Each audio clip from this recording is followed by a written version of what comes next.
नमस्कार, स्वागत है आपका वी टाइम न्यूज पर और आपके साथ मैं हूं पहली चौहान। बढ़ते हैं खबरों की ओर।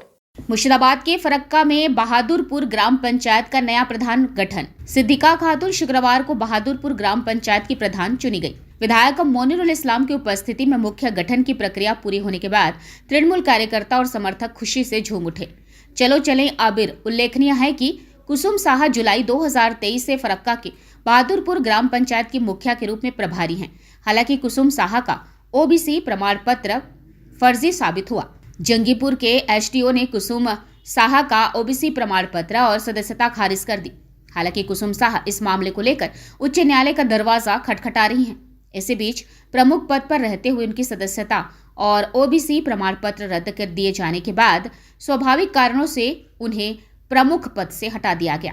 इस बीच कुसुम साहा को मुखिया पद से हटाए जाने के बाद फरक्का के बहादुरपुर ग्राम पंचायत में नए मुखिया के गठन के प्रयास शुरू हो गए हैं। हाल ही में उप मुखिया को पंचायत के मुखिया के रूप में कार्यवाहक जिम्मेदारी दी गई। हालांकि बाद में विधायक मोनिरुल इस्लाम की पहल और देखरेख में सिद्दीका खातून का नाम पार्टी नेता के रूप में प्रस्तावित किया गया।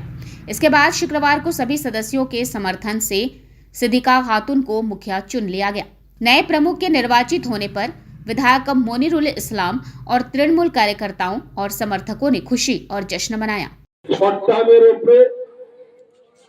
पश्चिम बांगलार माननीय मुख्यमंत्री निर्देशे तिनार अनुप्रेरणाय आज के बहादुरपुर अंचलेर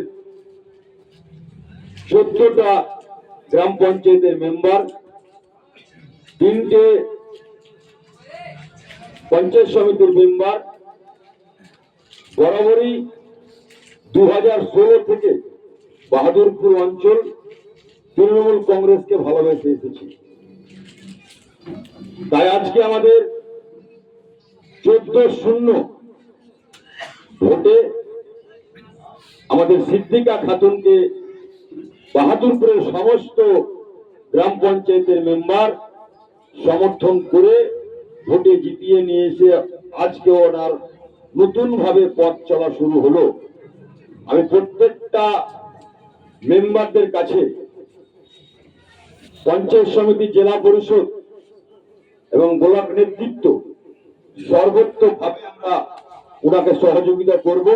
একদিকে তৃণমূলের লজ্জা যে 2.5 বছর আগে এমনি অনাস্থার সিস্টেম হলো 2.5 বছর, তার আগে প্রধান অপসারণ হচ্ছে কিসের জন্য না জাল সার্টিফিকেটের জন্য। এটা একটা লজ্জার বিষয়, এটা বাহাদুরপুরের লজ্জা। আর এই প্রশাসন কোন জায়গায় দাঁড়িয়েছে যে পঞ্চায়েতে দাঁড়াতে গেলে যে শংসাপত্রটা, সেই শংসাপত্রটাও জাল করতে হচ্ছে। আজকে তার নমুনা আমরা কি দেখলাম যে বাহাদুরপুরের যিনি প্রধান ছিলেন কুসুম সাহা, বাগদাবড়া সিটটা তালিপুর, বাহাদুরপুর গ্রাম পঞ্চায়েতের তালিপুর সিটটা সংরক্ষিত ওবিসি, সেখানে তিনি জাল শংসাপত্র দিয়ে নির্বাচনে প্রতিনিধিত্ব করেছিলেন এবং জয়ী হয়ে বাহাদুরপুর গ্রাম পঞ্চায়েতের প্রধান করেছিলেন। তারপরে আমি কেস করি, হাইকোর্টে মামলা করি, কমপ্লেন করি, হাইকোর্টে মামলা করি, সে পরিপ্রেক্ষিতে তার সার্টিফিকেট জাল প্রমাণিত হয় এবং প্রধান অপসারিত হয়। এটা বলবো যে প্রশাসন কিভাবে দায় এড়িয়ে যায়, যে যখন তিনি শংসাপত্রের জন্য অ্যাপ্লিকেশন করেন তখন কি তার ডকুমেন্টস কি ভেরিফিকেশন হয়নি? এর থেকে বোঝা যায় যে তৃণমূলের অপশাসন, তৃণমূলের যে দুর্নীতি কত গভীরে ঢুকেছে। সে জায়গায় দাঁড়িয়ে আজকে এমএলএকেও বলতে হচ্ছে যে জাল শংসাপত্রের কারণে তার মেম্বারশিপ খারিজ হয়েছে।